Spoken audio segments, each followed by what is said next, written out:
Аз, каз...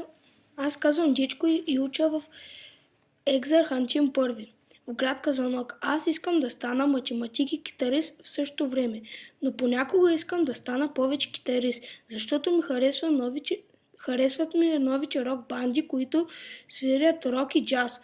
Мечтая в бъдеще да стана повече китарист и да имам моя група и да станем световно известни.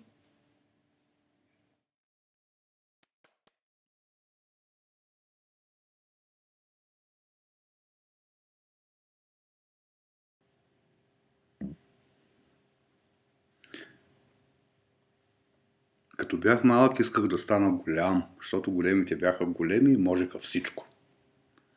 После пораснах малко и поисках да бъда много хора, защото времето никога не ми стигаше да си изпълня всичките мечти. Сега на половин век искам само да съзерцавам как изгрява слънцето и никнат тревите.